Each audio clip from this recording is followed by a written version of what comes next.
یوسف علیہ السلام کے بھائیوں نے کہا کہ ہمارا باپ یوسف علیہ السلام اور اس کے بھائی سے زیادہ محبت کیوں کرتا ہے جبکہ ہم ایک مضبوط جماعت ہیں۔ انہوں نے اپنے باپ کے رویے پر اعتراض کیا اور یہ اعتراض حقیقت میں ایک بہت بڑا گمان تھا۔ لفظ ضلال کا مطلب گمراہی ہوتا ہے، لیکن کبھی یہ خطا پر بھی بولا جاتا ہے۔ انہوں نے آپس میں مشورہ کیا اور سوچ بچار کے بعد یہ فیصلہ کیا کہ یوسف علیہ السلام کو قتل کر دیا جائے۔ اللہ تعالیٰ فرماتے ہیں کہ انہوں نے کہا یوسف کو مار ڈالو یا اسے کسی نامعلوم جگہ پھینک دو تاکہ تمہارے والد کی توجہ صرف تم پر رہے، اس کے بعد تم توبہ کر لینا اور نیک بن جانا۔ مطلب یہ کہ پہلے برائی کرو پھر توبہ کر کے نیک بن جاؤ۔ مگر کیا وہ شخص جس کی نیت پہلے سے برائی کی ہو، اس کی توبہ واقعی ہی قبول ہوتی ہے؟ علماء فرماتے ہیں کہ توبہ کا دروازہ ہمیشہ کھلا ہے۔ اللہ تعالیٰ رات کو صدا دیتا ہے کہ دن میں گناہ کرنے والا توبہ کر لے، اور دن کو آواز دیتا ہے کہ رات میں گناہ کرنے والا توبہ کر لے۔ انسان چاہے کتنی بھی بار توبہ کرے، اللہ قبول کرتا ہے۔ اسی لیے اللہ نے یوسف علیہ السلام کے بھائیوں کی توبہ بھی قبول کر لی، لیکن ڈر اس بات سے ہے کہ کہیں انسان کو توبہ کا موقع ہی نہ ملے اور موت آ جائے۔ یہ بہت خوفناک صورتحال ہے۔ ان بھائیوں میں سے ایک نے کہا کہ یوسف علیہ السلام کو قتل نہ کرو بلکہ انہیں کسی اندھے کنویں کی تہہ میں ڈال دو، کوئی گزرتا ہوا قافلہ انہیں اٹھا لے جائے گا۔ بڑے بھائی یہودا نے قتل سے روکا اور کہا کہ قواسم کے راستے میں اموکی نام کا ایک کنواں ہے، اسے اس میں ڈال دو، کوئی قافلہ اسے لے جائے گا۔ سب نے اس بات سے اتفاق کیا۔ وہ اپنے باپ حضرت یعقوب علیہ السلام کے پاس آئے اور کہنے لگے، ابا جان، آپ یوسف علیہ السلام کے بارے میں ہم پر کیوں اعتماد نہیں کرتے؟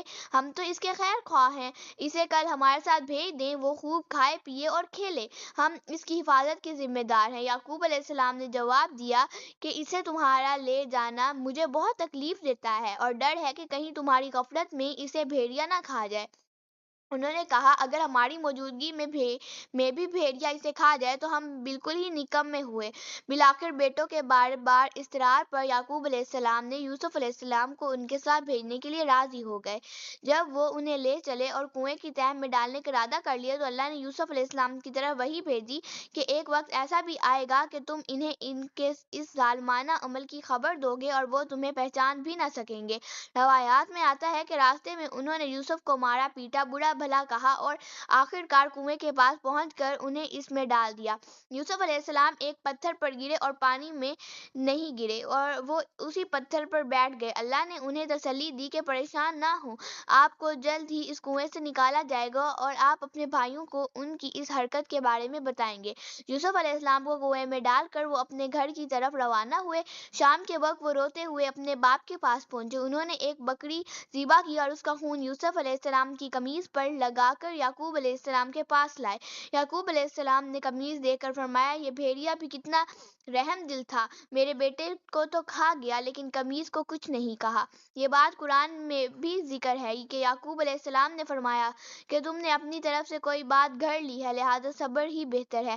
جو کچھ تم بیان کر رہے ہو اس پر اللہ ہی سے مدد چاہتا ہوں۔